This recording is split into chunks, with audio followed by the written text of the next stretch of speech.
So important to connect with fellow sufferers because everyone has a different story hmm and everyone maybe has a different trick how to prevent UTI.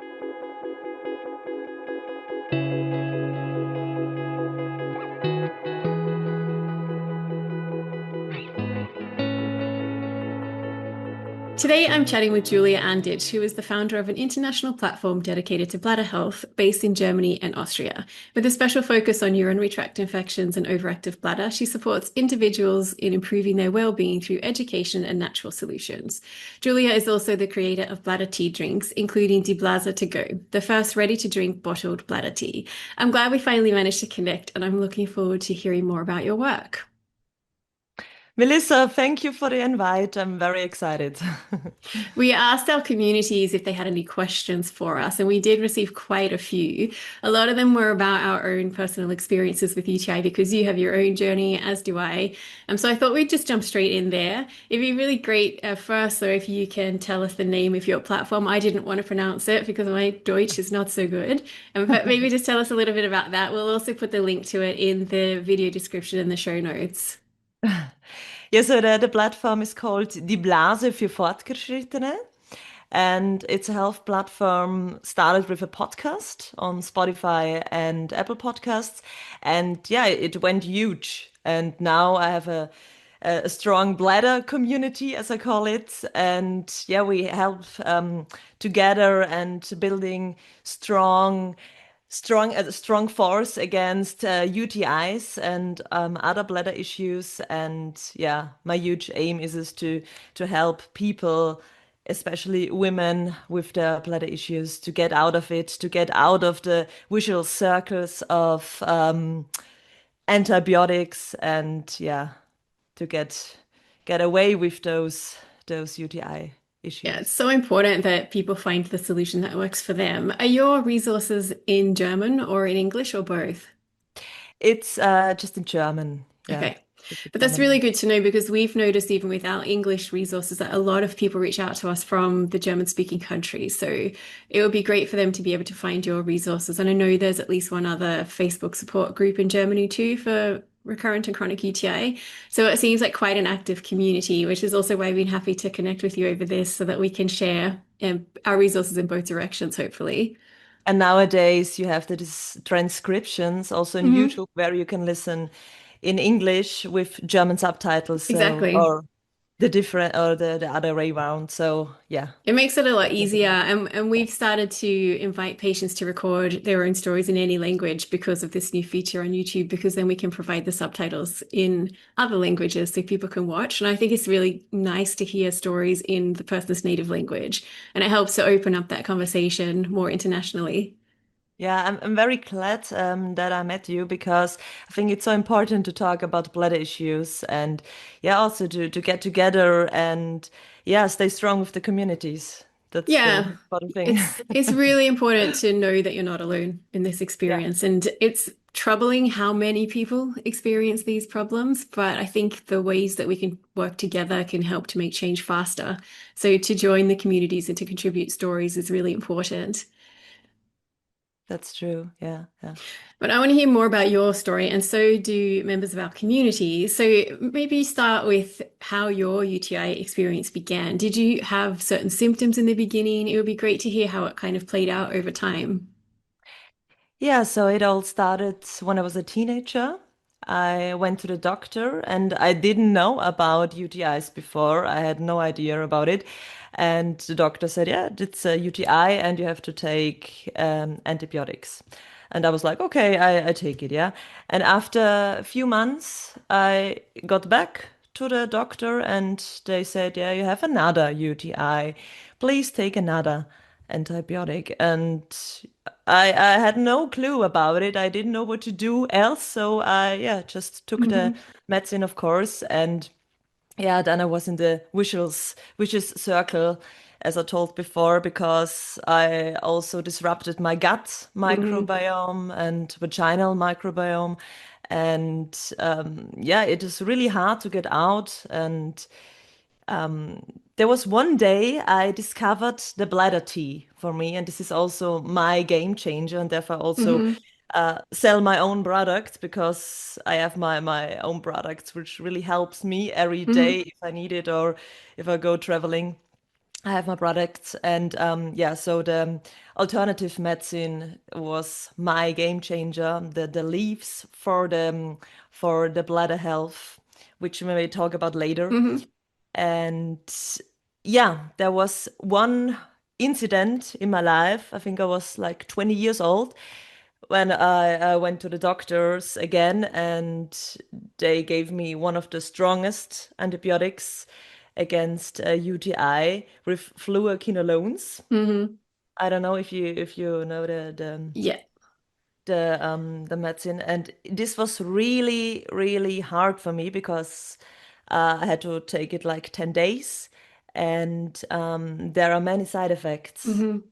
And yeah, nowadays, fluoroquinolones should not longer be described for uncomplicated urinary tract infections. According to the S3 guidelines, we have some guidelines Yeah, in the FDA also has a black box warning on fluoroquinolones, which include like levofloxacin and ciprofloxacin, that class of antibiotics, and yeah, it should be reserved for more serious cases, according to the FDA.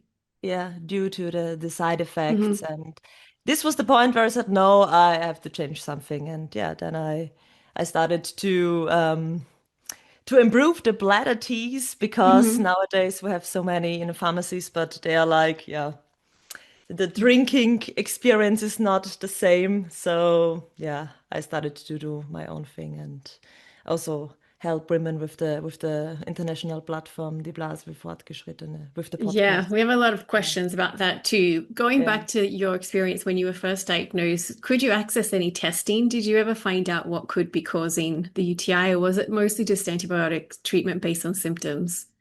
Yeah, that was the joke because there was no urine culture Hmm. made. It was just said, yeah, you have a UTI and take your antibiotic, and that's it. And Hmm. this is really hard because yeah, you don't know which bacteria you have in your bladder, and yeah, it depends which antibiotic you take and which Hmm. antibiotic helps. So yeah, And we also know that standard urine culture is not very accurate, so it's difficult yeah. even if you do have that testing. Someone asked if you were then able to have follow-up testing to see if the pathogens had cleared, but I guess that's not the case if you never had testing in the first instance.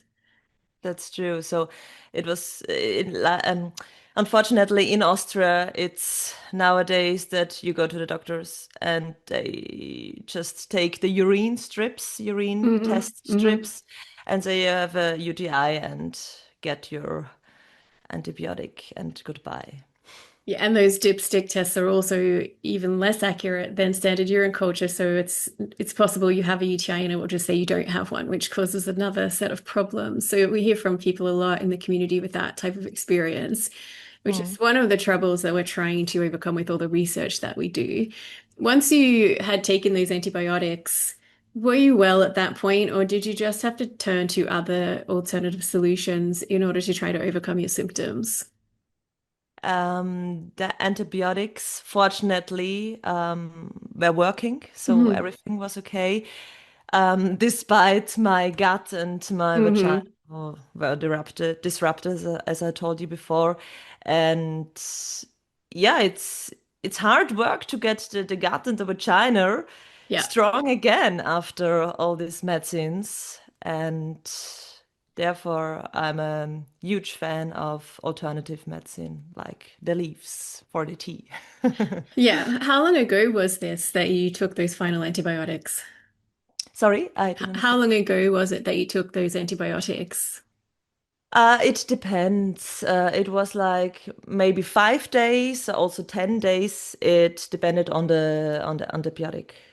And the question was more about when was that? Was it 5 years ago or Ah, more sorry. recently?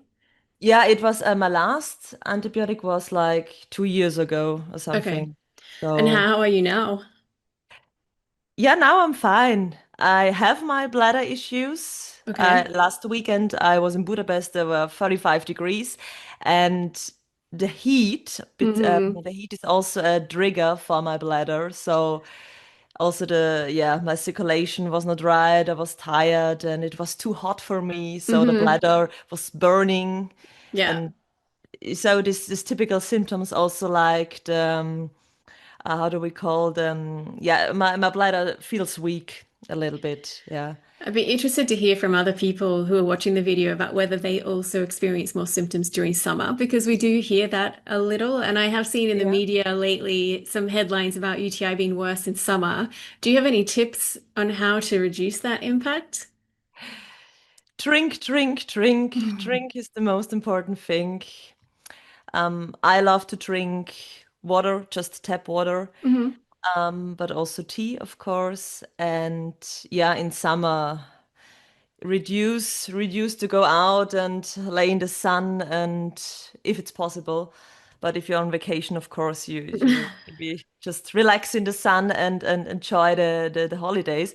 But the most important thing is to drink and yeah, to calm down. Maybe also to reduce stress in holidays Hmm. because stress is always a trigger for my bladder. Yeah, and I think it's a common trigger for people. We did a survey over 4 years where we had around 36,000 responses, and the main triggers, aside from UTIs after sex, there was dehydration and stress. And Mm. many people pointed to those two as triggers, which are hard to define and they're hard to overcome. But it's good to acknowledge that and then to try to implement things in your life. Dehydration easier because you can drink more water and try to plan for that. But the stress factor is a huge one for a lot of people. Yeah, yeah. So for me, the most triggers are like the heat and the cold. Hmm. So in winter there is the cold problem. I always need some socks in the Yeah. winter. Without socks, it's not possible for my bladder. And yeah, so I cannot say that summer is better for my bladder. I don't know. It depends. Cold feet is something that other people have raised too, and wearing socks during winter. So I'd be interested to hear from the community about who else experiences that. There's so many unique experiences with UTI and the symptoms that people experience with the cold feet or cold hands or the muscle twitches and the fevers and headaches, all sorts of things that are really not documented very well. Yeah, I think there are many things which can prevent also UTI. As I told you before, drink is a very important thing, and to Hmm. stay calm and to reduce stress. But yeah, also maybe we talk about it later. Yeah, the diet is also very Hmm. important. Yeah, what do you eat? What do you drink? And how do you live exactly? Yeah, do you have a balance in your life, or Yeah. maybe there is also, the psychological topic is Hmm. also huge with bladder issues. Yeah, it's a really big part of it. That was going to be my next question, actually. A lot of people asking if there are things that you do on a daily basis or that you've heard from the community, what types of supplements people find helpful, and if there's a type of diet people find helpful. So, what insights do you have there? Yeah, I know if I'm eating fast food like often, I know my gut is not doing good and my Hmm. vagina is not doing good either, neither. But yeah, I think the most important thing is to eat probably like a diet rich in fiber and yeah, also to support your vaginal microbiome with Hmm. probiotics. As we're talking about taking supplements with lactic acid bacteria. Hmm. So these are the protective shield we have in our gut and also in our vagina and also in our bladder. Yes, Hmm. we also have lactic acid bacteria in our bladder. That's very interesting, I think. Yeah, it is. And it's quite a And recent discovery, only yeah, 2012, that yeah, it was confirmed there is a urinary microbiome, which means we now don't know a lot about it, but lactic acid bacteria is one of the things that we do know. yeah, that's very interesting. Which is also what is also interesting is that we also have E. coli bacteria, Escherichia Mhm. coli bacteria, in our bladder in common. So if the doctor finds Escherichia coli, it's not it's the question of how many do you have of Hmm. the amount of the Escherichia coli because normally. this is the bladder, the urine in the bladder. It's yeah, normal to have a huge bacteria, a huge microbiome. This is also a new study, new research. Yeah, there's quite a few different organisms that can exist in a healthy bladder from what we understand. And it is important. Also, the threshold or the amount of bacteria, like you mentioned, is one of the things people look for when they're trying to identify the problem. But the other issue is that just because something is there, it doesn't mean it's causing symptoms. So there's no way that we can test, identify an organism and say for sure that is causing the problem. And that just highlights how much we still need to learn about this space.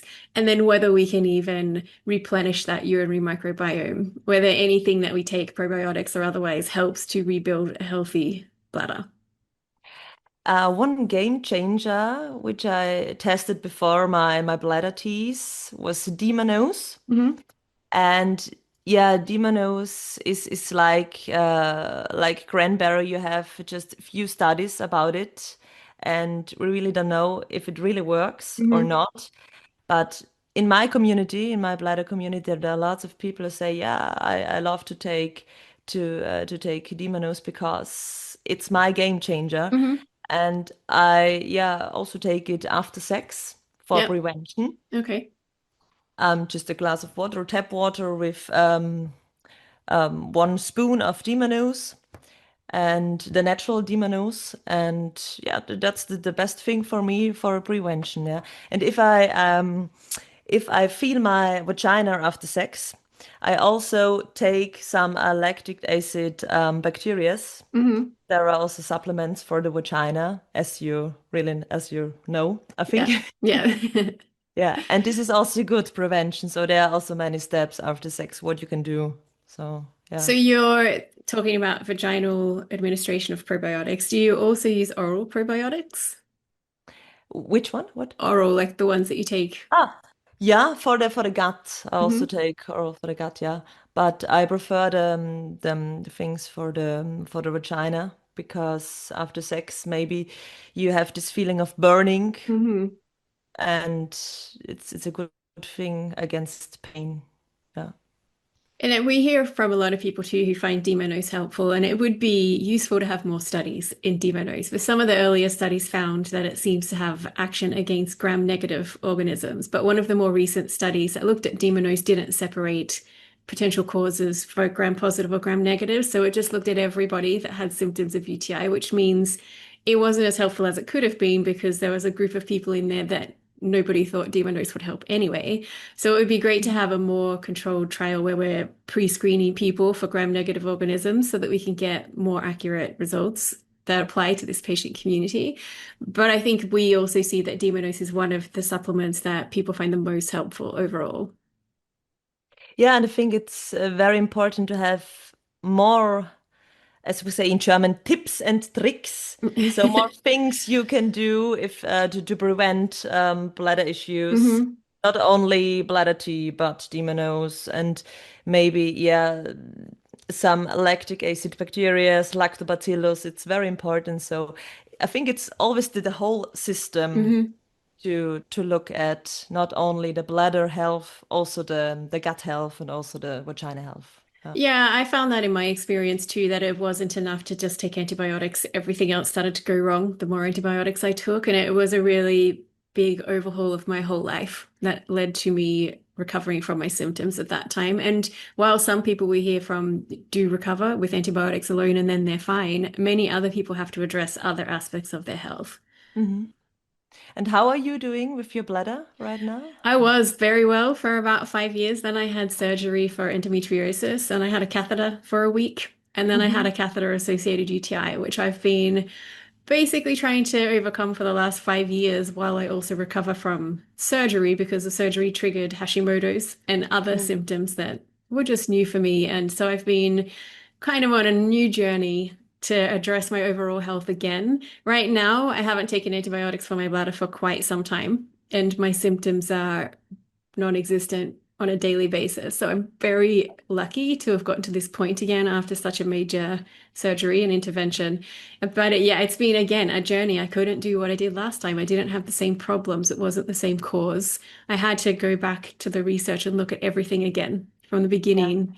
And it's Yeah. been a lot and really complicated. And I think that's also the idea of releasing your platform or live UTI free. So this Hmm. was also your aim to help other women with those issues and to give them your tips how you can do it better. Or Yeah, and the main thing from my experience was that there are so many aspects that people might need to consider, and everybody will have a different set of things they need to look at. And that was my experience with clinicians too. Each of them would have a certain specialty, each of them would have a small piece of advice, but I needed to be able to put it all together to my own experience and then try to find a way forward. So I wanted to make a platform where people could assess all these different aspects, whether it might be hormonal or diet, or they needed a different testing. And there's so many things to think about, and we wanted to bring it all in one place to make it a little bit easier. It's still complicated because you still have to understand the information and try to make the decisions, and that can be exhausting. yeah, I think the most important thing in my journey was that I always remembered that the bladder is not against me. Hmm. The bladder is my friend because if you have pain, you're of course angry and you're sad and you, as we say in German, yeah, scheiß Blase and why always me? And all you have all Hmm. this question in your mind. And I think the most important thing is the bladder is just screaming because she needs help. Hmm. And she does it for one reason, she wants to get better, and therefore she shows you the pain. And this was a long time I had to realize it and Hmm. to think about it. And yeah, the body talks to you and you have to help him. Otherwise, you won't get out of this vicious circle. It is hard to not focus on it in a negative way because it causes so much pain and it has an impact on quality of life in every way. But we have heard, and I've also had this experience, that it can be helpful to do breathing exercises and think about neural retraining and try to approach it differently, and which is a hard ask, especially if I you're know. deep in the symptoms. But after Yeah. my surgery, it took a few years to get to this point, but I did start to adopt breathing exercises, and I found that those calmed down my whole pelvic inflammation problem over the course of a couple of months. And I do think that actually helped. Before that, I had probably been fairly skeptical about this type of thing really helping when there's clearly physiological things going wrong. But the breathing really Yeah. helped. Yeah. Yeah. And yeah, I think you just have to try it to think more positive Mm, because you have no other chance. So yeah, even as difficult as it is. yeah. I wanted to ask you more about the tea that you've made. Can you tell us more about what's in it and how you went through that process of developing what is now the product that you sell? Yeah, as I told you before, my UTIs started at a teenager age, and I went to pharmacies very often, and I tried every bladder tea there. And I was like, I cannot drink them anymore because, yeah, the taste is, it tasted like illness, as I Oh, always say. Yeah, it's delightful. like, oh, I don't like it. And yeah, I started to put the leaves together at home and started to do some nettle, goldenrod, Hmm. a bit ginger, birch leaf, everything that is good for our body and especially for the bladder. Hmm. And yeah, I realized, wow, it's a good tea. I love to drink it. And Doesn't I taste like illness. no, it doesn't taste like ink. It's because of the gin. The ginger is very Uh-huh. refreshing, and also the mint, which I also put into the Hmm. tea. And yeah, then I was thinking, okay, why only me drinking it? Maybe only other women like it. So yeah, I started to yeah, went to a company and they made my own products, and my huge aim was to have the bladder tea right in front of me. Hmm. I can show it if you like. So Yeah, this is sure. the tea to go, the Blase to go, as you told before. And I wanted to have a bladder tea wherever I go. So I went to Budapest before and I had like 3 bottles of tea, Hmm. which really saved my life. So this was the aim, to have the bloody tea right in front of you to drink, and not to wait until it's cold.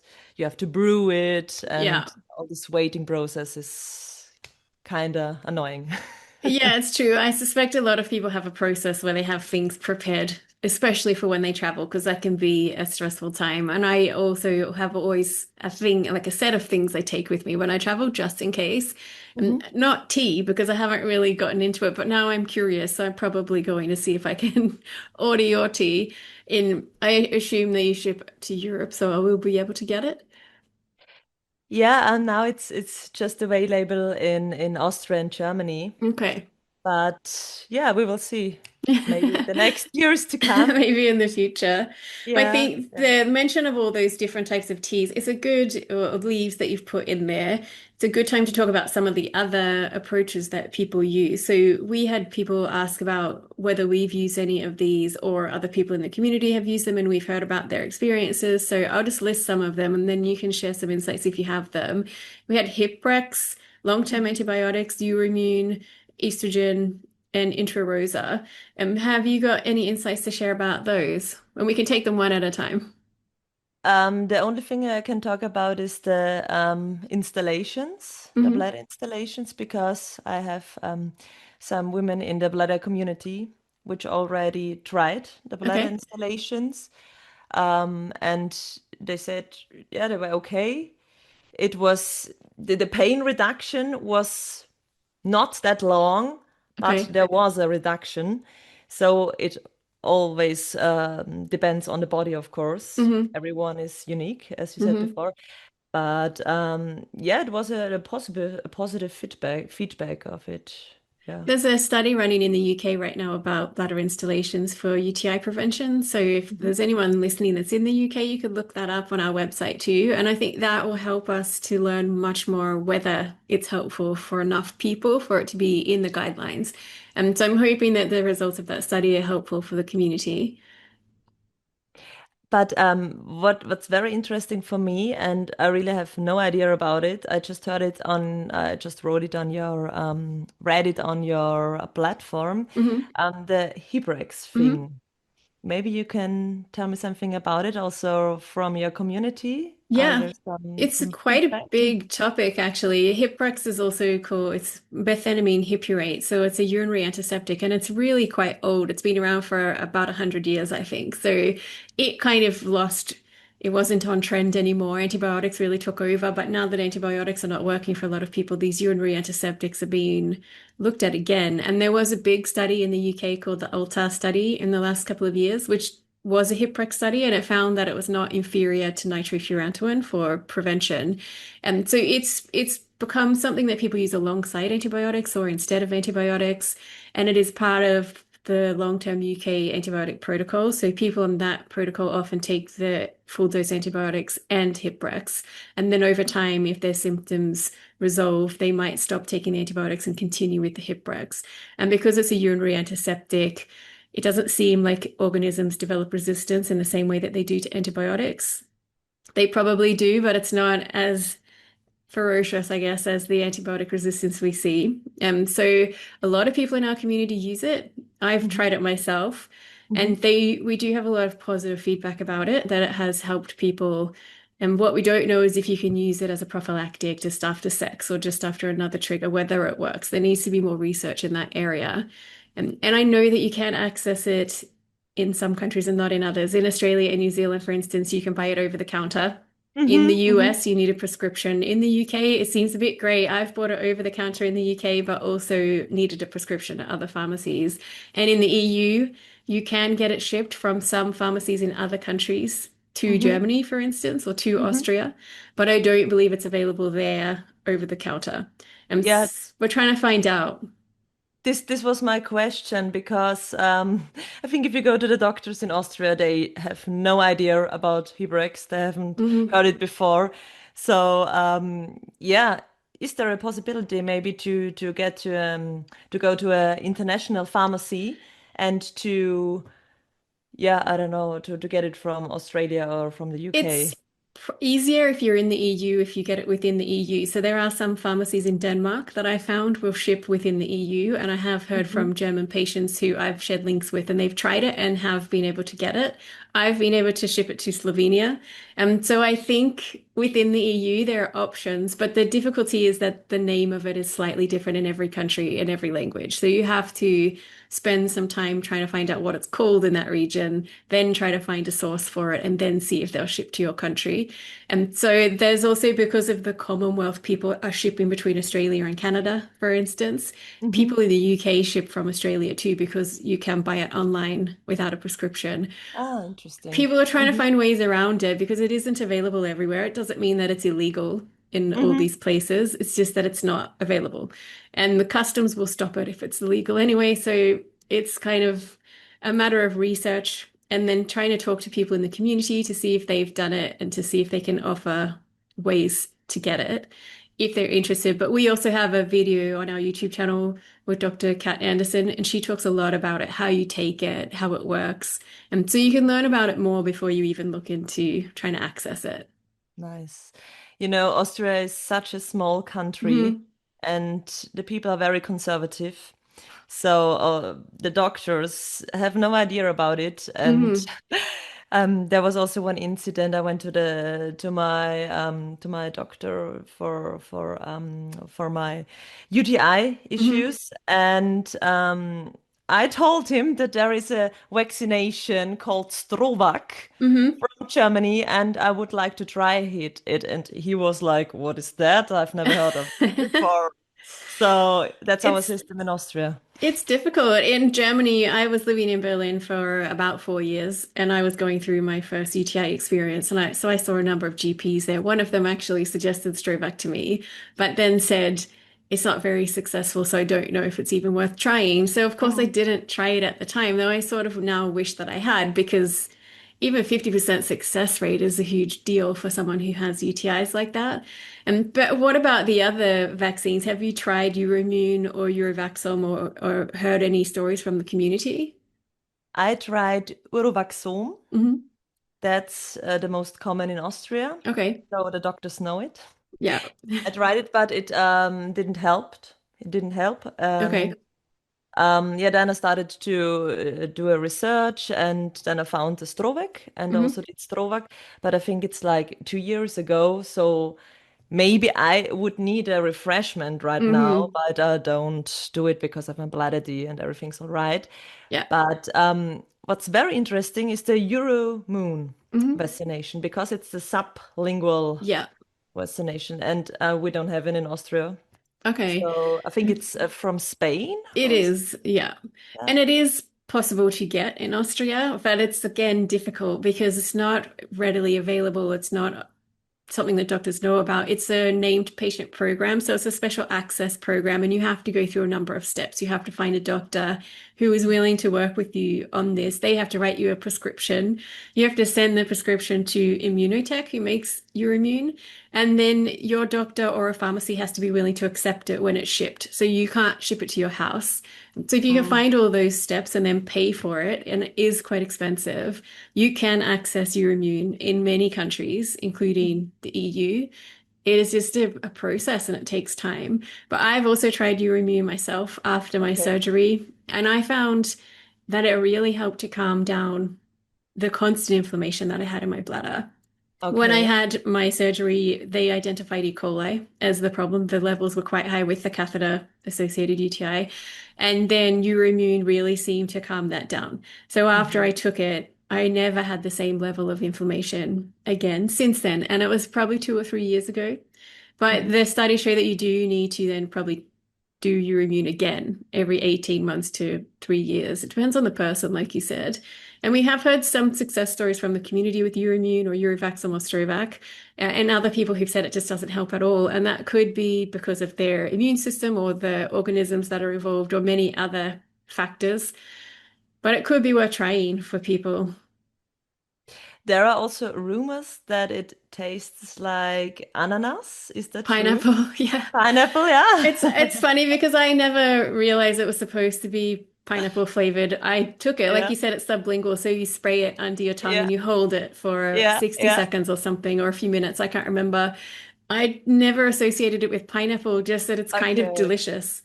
And okay. then I started seeing that it's pineapple flavored, and I thought, is it pineapple flavored? But it doesn't taste like illness, like you said earlier. Okay, It okay. just tastes Most fairly important pleasant. thing. Yeah, exactly. You just have to remember not to swallow it straight away because it is kind of tasty. And what is the price? How much does it I cost? couldn't tell you for sure. It's in the hundreds of euros though for a 3 month Mm. set of dosages. And it comes in like a really small case, but packed in Mm-hmm. ice. So the actual shipment is very big, which I Okay. was surprised about when I went to my gynecologist to pick it up on my bike. And she handed me a gigantic cooler box. And then the case itself was about this big inside. So I had to wheel that one home on my bike. But yeah, it is in the hundreds of euros. But I don't know for sure because I haven't gotten in touch with them recently to find out the price. Mm-hmm.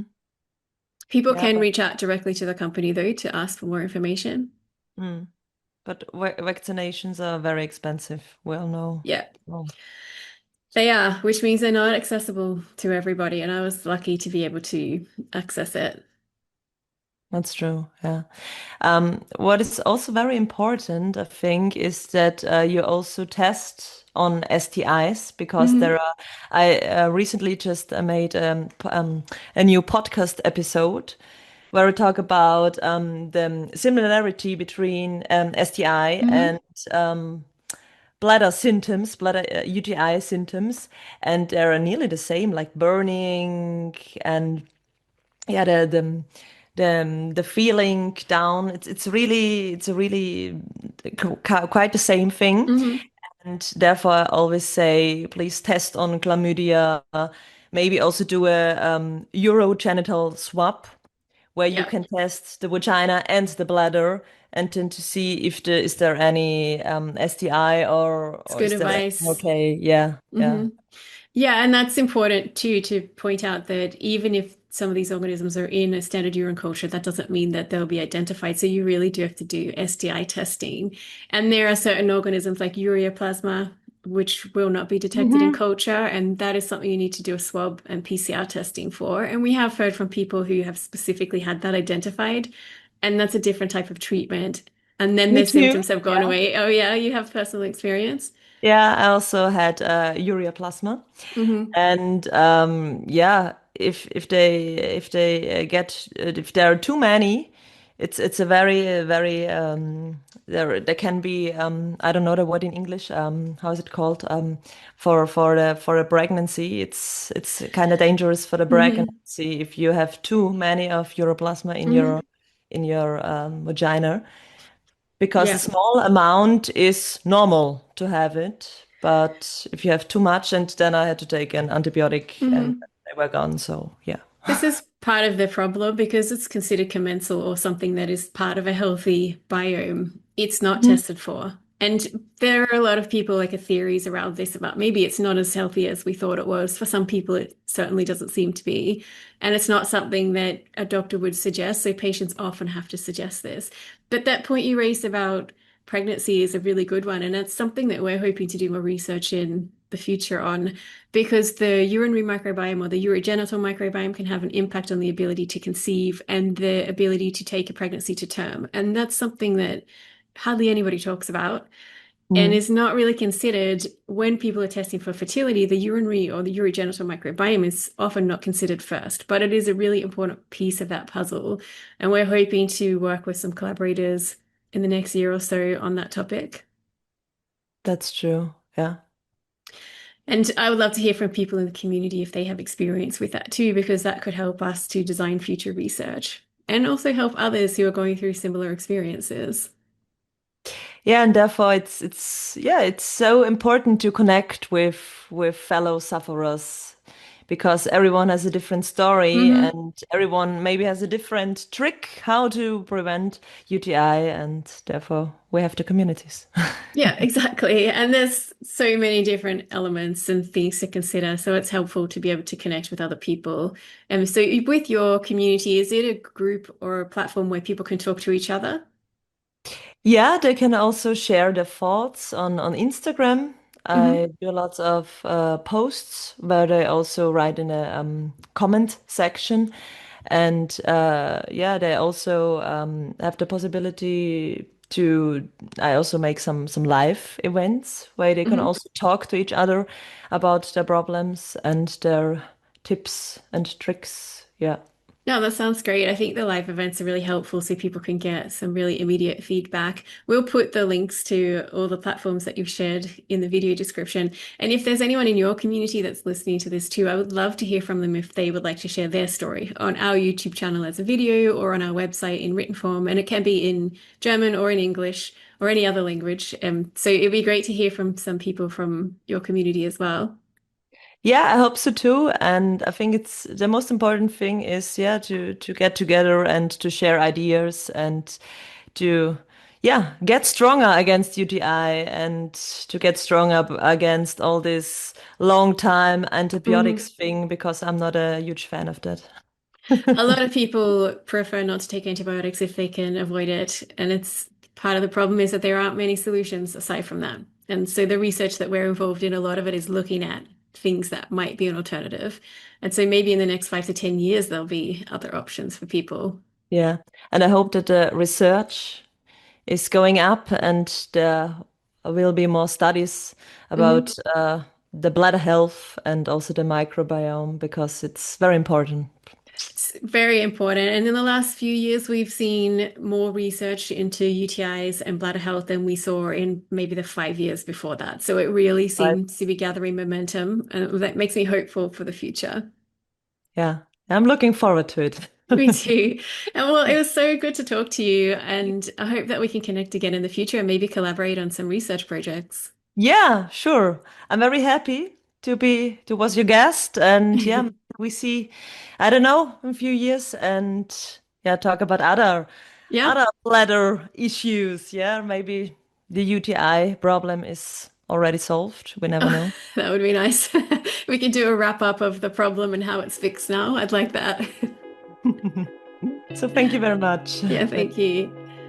Thanks so much for watching. I hope you found this expert video helpful. If you'd like to learn more about this or related topics, be sure to check out our other videos or head over to liveUTIfree.com for related articles. We'll drop some links in the video description. If you like what we're doing on this channel, you can support our work by hitting subscribe here on YouTube, and don't forget to tick the bell so you'll be notified of our future videos. Thanks again for watching, and until next time, keep asking questions and pushing for better solutions.